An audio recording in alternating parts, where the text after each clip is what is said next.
ایک دفعہ کا ذکر ہے کہ ایک گھنا اور قدیم جنگل تھا جہاں ایک طاقتور شیر مفاسا حکومت کرتا تھا۔ وہ اپنی بہادری اور جرات کے لیے مشہور تھا۔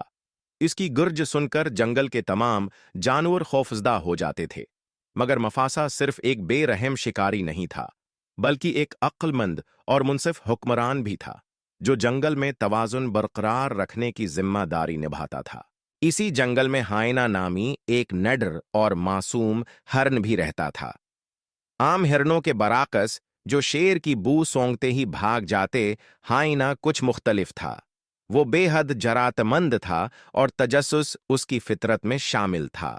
ایک دن جب وہ دریا کے کنارے پانی پی رہا تھا، اس کا سامنا اچانک مفاسا سے ہو گیا، مگر حیرت انگیز طور پر ہائنا نے بھاگنے کے بجائے اپنی جگہ پر کھڑے رہنے کا فیصلہ کیا۔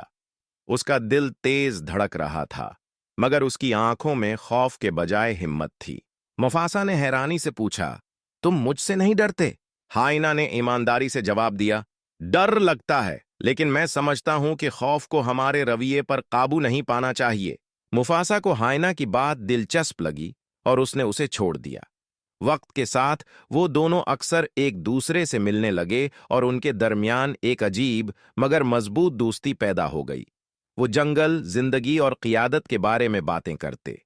جلد ہی ان کی دوستی جنگل کے ہر کونے میں مشہور ہو گئی اور جانور حیران ہونے لگے کہ کیسے ایک شیر اور ہرن دوست بن سکتے ہیں۔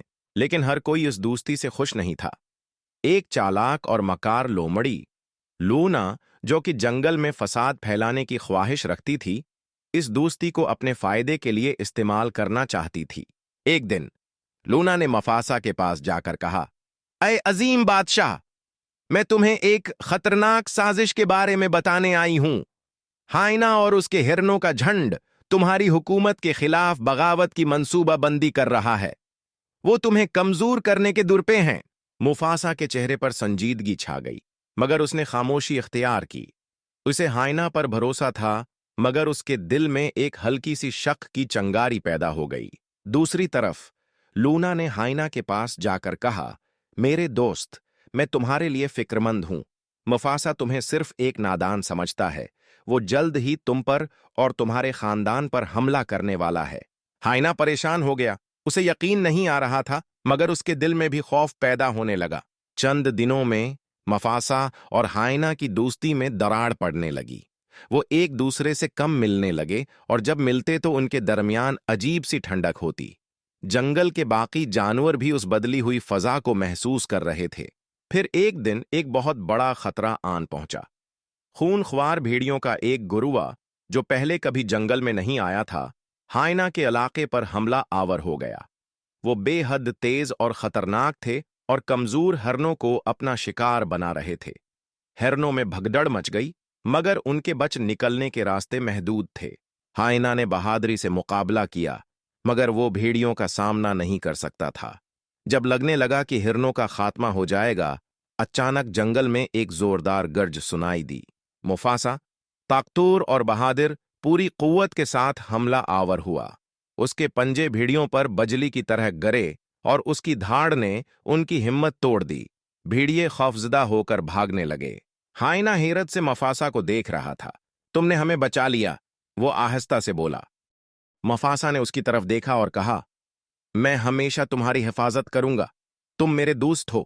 اسی لمحے انہیں احساس ہوا کہ وہ ایک بڑی سازش کا شکار ہو چکے تھے۔ انہوں نے لونا کی چالاکی اور جھوٹ کو سمجھ لیا۔ غصہ تو آیا، مگر وہ جانتے تھے کہ بدلہ لینے کے بجائے دانشمندی سے کام لینا بہتر ہوگا۔ رات کے وقت چاندنی کے نیچے مفاسا اور ہائنا نے کھل کر بات کی۔ انہوں نے حقیقت کو جوڑ کر سمجھا اور فیصلہ کیا کہ انہیں لونا کی مکاری سے بچنے کے لیے ایک منصوبہ بنانا ہوگا۔ مفاسا نے اپنی شیروں کی فیملی کو بلایا اور ہائنا نے اپنے ہرنوں کے جھنڈ کو اکٹھا کیا۔ انہوں نے فیصلہ کیا کہ وہ اس جنگل کو چھوڑ کر کہیں اور بس جائیں گے جہاں انہیں جھوٹ اور فریب کا سامنا نہ کرنا پڑے۔ یوں وہ سب مل کر ایک نئے علاقے کی تلاش میں نکلے۔ کئی دنوں کی مسافت کے بعد انہیں ایک خوبصورت اور محفوظ وادی ملی جہاں شیر اور ہرن ساتھ رہ سکتے تھے۔ مفاسا نے دانشمندی سے حکومت کی اور ہائنا نے محبت اور شفقت سے رہنمائی کی۔